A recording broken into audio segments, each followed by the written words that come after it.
Chers amis, je le sais, nous avons tous un peu la gueule de bois. La réélection d'Emmanuel Macron a littéralement accablé beaucoup d'entre nous.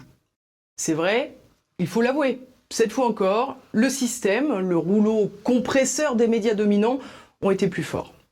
Mais cette déception ne doit pas effacer ce qu'il nous reste à bâtir et encore moins ce que nous avons déjà construit ensemble. Malgré les coups de nos adversaires, vous êtes de plus en plus nombreux à suivre TV Liberté. Et quel meilleur exemple que ce nouveau cap franchi sur YouTube. Alors même que la plateforme américaine nous censurait encore sans sommation, nous avons franchi le seuil des 500 000 abonnés.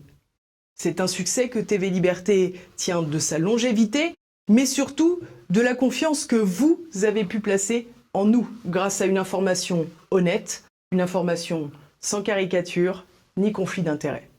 Car TV Liberté, vous le savez, n'a pas de publicité, pas de subvention et pas non plus d'oligarques ni russes ni nomades pour se financer. Non, TV Liberté n'a que vous et c'est déjà beaucoup. Alors c'est vrai, nous vous sollicitons régulièrement pour garantir cette indépendance. Mais comprenez bien, nous n'avons pas d'autre choix. Et croyez-moi, nous faisons déjà beaucoup avec bien peu. Pour produire un journal quotidien, les chaînes subventionnées emploient plusieurs centaines de personnes. À TV Liberté, le journal, c'est 6 personnes en tout. Et nous n'avons jamais manqué un rendez-vous. Mais évidemment, nous sommes toujours un peu sur le fil. Alors pour continuer, nous avons sans cesse besoin de votre soutien. Car sans vous, TV Liberté n'a ni raison d'être, ni moyen de faire.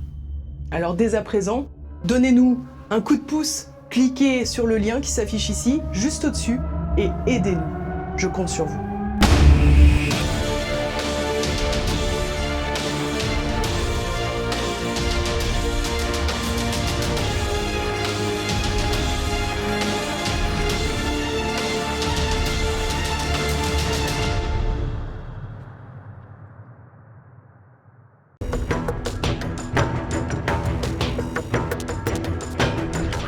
Bonjour à tous et bienvenue dans notre Zoom aujourd'hui en compagnie d'Alexis Chevernet. Bonjour monsieur. Bonjour monsieur.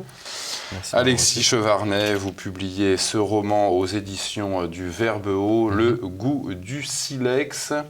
C'est cela. Je rappelle à nos téléspectateurs que vous êtes l'animateur d'une chaîne sur YouTube qui s'appelle Des paluches et des bouquins. Oui. Que vous animez seul avec... Non, je co-anime avec Marie Souila, qui a le média Philanthropiste Librairie qui se trouve sur Instagram. Donc on co-anime en général les émissions et nous invitons beaucoup d'auteurs que vous recevez ici même, notamment Pierre Hillard, que je salue, Pierre-Antoine Plaquevent, Youssef Indy, Valérie Bugot, Marion Sigaud, Alain Soral, et j'en passe. Sylvain Durin aussi, qui est notre éditeur, Stanislas Berton et bien d'autres encore. On les connaît tous. Oui. Alors, c'est un roman, je le disais tout à l'heure, Le goût du silex. Pourquoi cette démarche? Pourquoi pas un essai?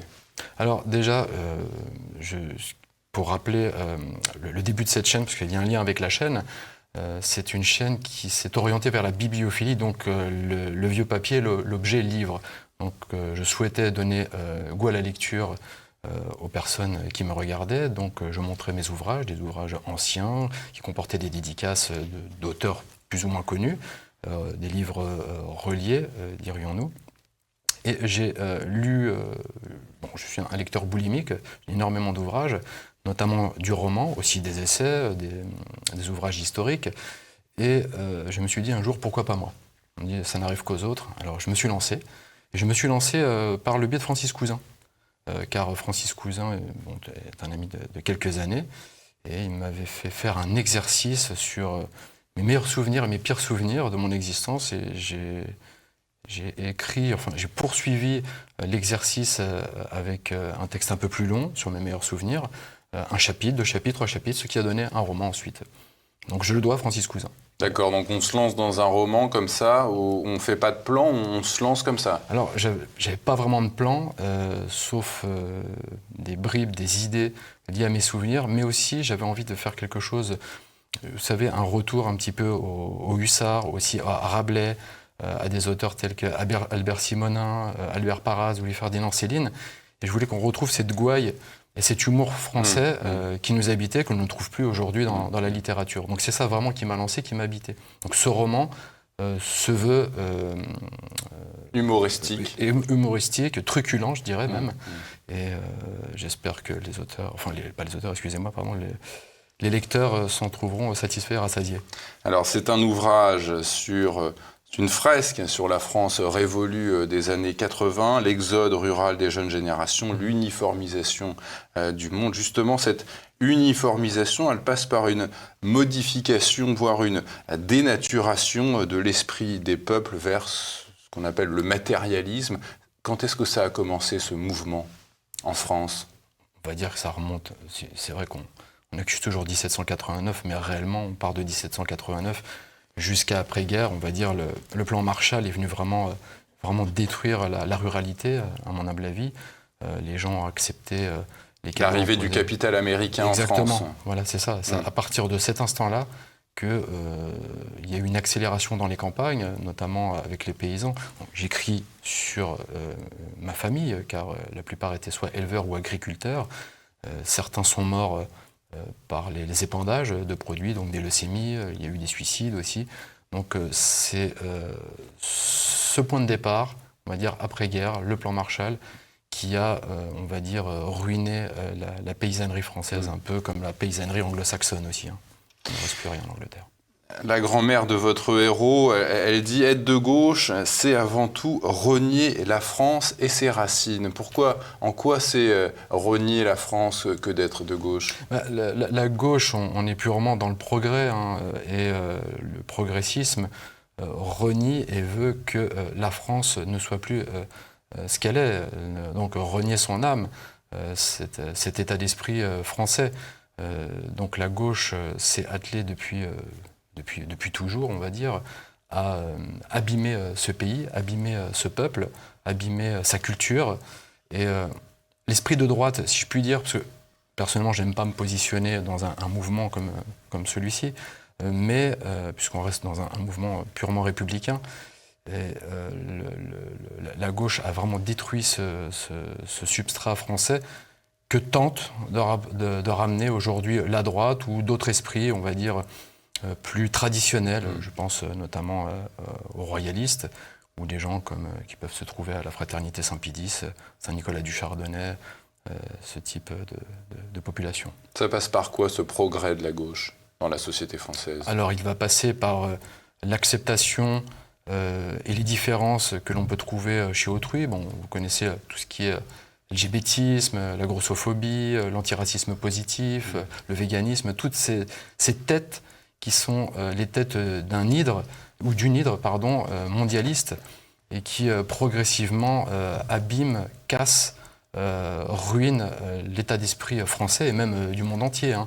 On voit bien, il faut exploser, faire éclater toutes les frontières.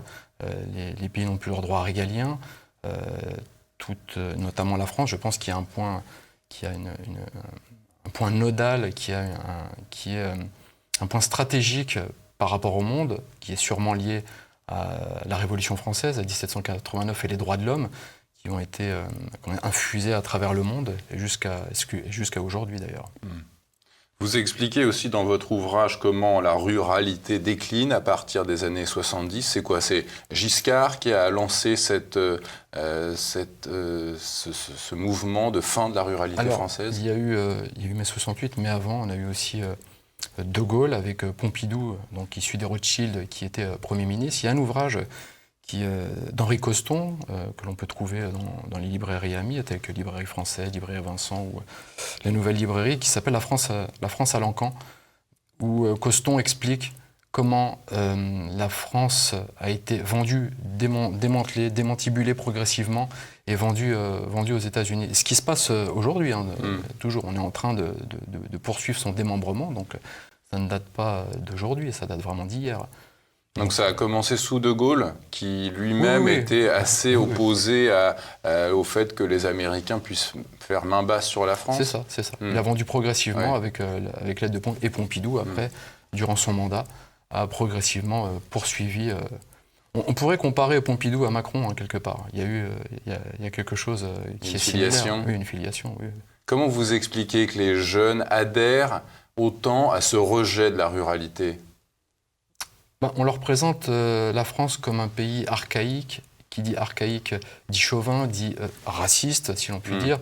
Et comme aujourd'hui, on a accueilli le tout venant en France, que il y a un peu toute culture, toute origine, les Français aujourd'hui se sont adaptés à ces diverses populations, se sont mélangés, acceptent. On leur a fait accepter justement la différence, mais progressivement, oui, c'est ça aussi qui a vraiment abîmé cela. La ruralité, justement, ne fait pas partie de son monde moderne.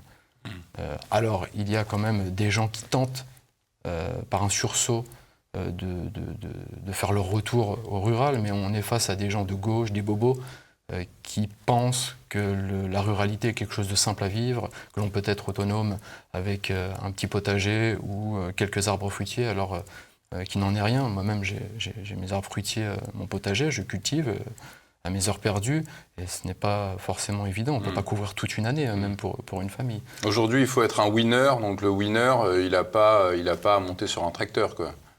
Oui, je pense, et puis vous savez, tout passe par le 2.0 aujourd'hui. Si on a besoin de faire pousser une tomate, on va chercher un tutoriel sur YouTube. Donc c'est un peu là le problème. Les gens ne savent rien faire de leurs 10 doigts, et demain, si le système s'effondre, ça va être très très rude, à mon avis, pour l'ensemble de la population. Vraiment rude. Vous évoquiez aussi le fait qu'il y a dans cette jeunesse une modification de ses réflexes et c'est ce que explique votre postfacier, l'idée d'une ingénierie sociale qui vient modifier tout ça. Comment ça infuse dans les esprits ? Ça revient justement à ce que l'on disait juste avant. Cette ingénierie sociale, elle est dans le progressisme, le modernisme, briser aussi le substrat catholique qui restait en France. Par cela, on a pu introduire des idées nouvelles qui sont l'acceptation. Enfin, n'importe qui demain dit « je veux être un homme, je veux être une femme », je ne sais pas, je vais aller dans l'esprit de mon livre, je vais être une pizza, je vais être un poney, on voit tout et n'importe quoi au tout venant. Hein. Et comment dirais-je, Internet a une grande responsabilité aussi pour diffuser ce genre d'idées. Qu'est-ce qui remplace le catholicisme ? C'est Internet, justement ? C'est l'argent ? C'est quoi ? Oui, l'argent est l'outil d'aliénation par excellence des peuples. Je pense que, la religion mammonique ? Oui, la religion mammonique. Les gens ont fixé un but en l'argent alors qu'elle n'est qu'un moyen. Alors, il y a le père de Karim, oui, qui est un personnage de votre roman. Il est musulman, le père de Karim. Il évoque son pays, le Maroc. C'est ça, oui. Je le cite, « On croit en Dieu et on a un roi et tout le monde l'aime bien ». Comment est-ce que vous expliquez l'attachement des musulmans de France et des musulmans en général à la tradition ? Alors déjà, c'était un tacle dans cet ouvrage, un tacle à nous, peuple français, qui justement acceptons tout et n'importe quoi. Alors qu'il est vrai que dans les pays du Maghreb ou même africains, on a quand même un attachement important à la tradition, une tradition qui n'est pas la nôtre, hein, faut bien le souligner, je ne suis pas dans l'acceptation de cette tradition ici même, mais qui sont profondément attachés à leur roi, notamment au Maroc, à leur nation, et on va dire aujourd'hui vitupérer sur sa nation ou sur le roi ou sur Dieu est très mal vu et pas du tout accepté. Et nous, en France, on est complètement dépouillés, dépossédés de cela. Mais vous évoquez l'attachement des musulmans à la tradition, mais en même temps, quand on voit pour quel candidat les musulmans de France ont voté, on voit que c'est M. Mélenchon qui n'incarne pas vraiment le conservatisme, la tradition. Parce qu'ils ne sont pas chez eux. Comment vous expliquez ça ? Eh bien, je pense que... Ils changent de mentalité en traversant la Méditerranée. Disons, oui, bien sûr, ils changent de mentalité quelque part. Il y a toujours un attachement à leur tradition. La plupart sont nés en France. Alors, il y a un attachement qui est toujours présent à leur tradition, d'ailleurs, celle qui vient de leur pays, mais ils ne sont pas du tout attachés à ce qu'est la France. Dans leur esprit, ils vont repartir, mais ils restent, malgré eux. Alors, leur attachement profond à la tradition, elle est liée, je pense, à la pratique de leur religion. C'est en cela que je vois cela. En France, on est dépossédé de notre religion. Ce qui fait qu'aujourd'hui, on a du mal à accepter tout. Alors, certes, ils votent Mélenchon, parce que Mélenchon est vraiment de leur côté, c'est l'islamo-gauchisme, donc ça va dans leur sens. C'est tout à fait logique qu'ils votent pour lui. J'entendais un ami qui me disait, les musulmans qui vivent en France, quand on leur parle de Jésus, du Christ, il me disait, ils ont les yeux qui brillent. Ils ont les yeux qui brillent. Alors, ils reconnaissent le Christ, non pas en tant que Christ, mais en tant que Jésus. Que prophète. En tant que prophète, comme ils reconnaissent, je crois, 113 livres et une quantité de prophètes. C'est là qu'on peut joindre le judaïsme et l'islam, qui sont des religions réellement proches. Et on peut voir à travers certains travaux, notamment Père Galès ou d'autres, que c'est une religion qui est créée par le judaïsme. C'est ce que nous en parlions même avec Pierre Hillard. Il y a des similitudes qui sont vraiment il y a des ponts, immenses. Et on sent que ça a été fait pour contrer justement le christianisme. Alors le père de Karim poursuit, il dit ici les gens sont divisés, la gauche, la droite, la République, c'est pas bon. Et c'est comment vous expliquez ce rejet de la République pour les musulmans? Alors ça, vu que ça se passe dans les années 80, on va dire on est plus à la vague rapprochement familial, un peu avant, parce que lui il est venu avant, on va dire. Donc il était encore très attaché à cette tradition et il est sidéré de voir les Français, parce qu'il y a encore ces anciens qui sont là, et justement cet ouvrage va traiter du passage, comment dirais-je, de cette vieille France avec ces derniers anciens qui vont décéder, qui vont laisser ça aux boomers. Et il est dans ce moment charnière, le père de Karim, il est spectateur du désespoir de la France, et il est profondément choqué et horrifié de ce qui peut se passer, même si ce n'est pas son pays. Il aime profondément ce pays. Il y est peut-être plus attaché que certains Français. Ce personnage, je parle bien de ce personnage, c'était donc un tact, c'était volontaire. Et il arrive à différencier ce qu'est une monarchie, même si elle n'est pas de droit divin chez eux, et une république. Chose qu'aujourd'hui, les Français sont incapables. Vous parlez de république, qu'est-ce qu'une république? Personne n'est capable de vous définir ce qu'est la république. Et pourquoi la république est mieux que la monarchie française, enfin le royalisme ou la monarchie de droit divin. Surtout que l'idée de république a été complètement dévoyée depuis, en tout cas, depuis des décennies. Et enfin, il enchaîne, le père de Karim, la République, elle vous a tout pris, la religion, la famille, la culture. Il faut vous battre pour faire revenir le roi de France. Un retour du roi de France vu par les musulmans, ça donnerait quoi? Vu par les musulmans, aucune idée. Ouais. Vu par les Français, aucune idée. Enfin si, les Français le rejettent aujourd'hui. C'est pas une mince affaire de tenter de vouloir faire revenir le roi. On voit à Saint-Nicolas du Chardonnay, donc à la fraternité de Saint-Pédis, la plupart des gens sont pour le retour du roi, pas tous, hein. Il y en a qui étaient d'autres pro-Zemmour, pro-Le Pen, on a eu un peu de tout. C'est pas une mince affaire. Alors pour les musulmans, comment vont-ils l'accueillir? Franchement, je ne sais pas, parce que un roi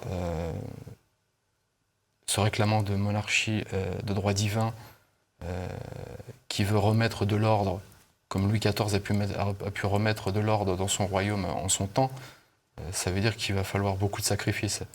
Et ces sacrifices, c'est peut-être repartir chez soi. De quel grand romancier français vous vous êtes inspiré, Alexis Chevarnet, pour écrire cet ouvrage? Alors, plusieurs. Il y a Rabelais, hein, notamment avec Gargantua, Pantagruel. Donc, je souhaitais que l'on retrouve l'esprit rabelaisien à travers cet ouvrage. Il y a des gens comme Michel Audiard aussi, très important. C'est un esprit français. Nous avions Albert Simonin qui a aussi écrit Grisby, Arnaud de Grisby, Touchez pas au Grisby, notamment Les Tontons Flingueurs, c'est issu d'Albert Simonin, qui était dialoguiste aussi avec Michel Audiard, et qui ont su faire revivre cet esprit français, cette gouaille, cette truculence. Je peux me réclamer aussi de René Fallet. Nous avions Marcel Aimé, notamment, et j'en passe, bien d'autres. Vous évoquez des figures un petit peu aussi du cinéma, hein, les Blier, les Gabin, les Belmondo. Tout cet esprit-là, aujourd'hui, il a totalement disparu. J'ai rien contre les nouveaux, mais enfin, quand on voit Dujardin et sa bande, comment on peut expliquer la différence entre l'état d'esprit d'avant et celui d'aujourd'hui? Je pense que c'est similaire à ce que l'on disait tout à l'heure Il y a eu un passage, un moment charnière. C'est ces anciens. Ce cinéma à papa appartient aussi à cette génération d'anciens. C'est le cinéma de papa qui est mort dans les années 80, justement. Oh, même avant. Il est mort avant. Hein. Ça a commencé dans les 70 avec les Robert Enrico, quelques-uns comme ça qui ont même Piala, même s'il a fait quand même quelques bons films comme Sous le soleil de Satan avec Depardieu notamment. Il s'est fait remarquer la remise du prix du César. C'est ça. Ou même des Truffaut, cette nouvelle vague qui a tenté aussi les Chabrol, qui ont tenté aussi un peu de tuer ce cinéma à papa. Mais ces gens étaient simples. Ma grand-mère a connu Belmondo simplement. Il vivait rue des Grands Augustins. Lui était, je crois, rue de Savoie. Et il vivait avec le populo. Ça se passait normalement. Il se rencontrait chez le boulanger. Lorsqu'il a eu son fils, son premier enfant, il descendait dans la rue, il sautait partout et criait « J'ai un fils, j'ai un fils ». Il s'entendait bien avec tout le monde. C'était simple. Il n'y avait pas de star system. Aujourd'hui, les gens sont magnifiés. L'image prend une place très importante. Et, notamment par Internet, voire autres. C'est un peu les nouvelles icônes, ça remplace l'icône principale auquel on devrait s'attacher, qui est Dieu et le Christ. Retour au livre alors, avec Alexis Chevarnet et votre ouvrage, le roman Le goût du silex, publié aux éditions du Verbe Haut, que nos téléspectateurs pourront s'offrir sur la boutique officielle de TV Liberté. Merci Alexis Chevarnet. Je vous remercie de votre invitation, c'est un grand plaisir.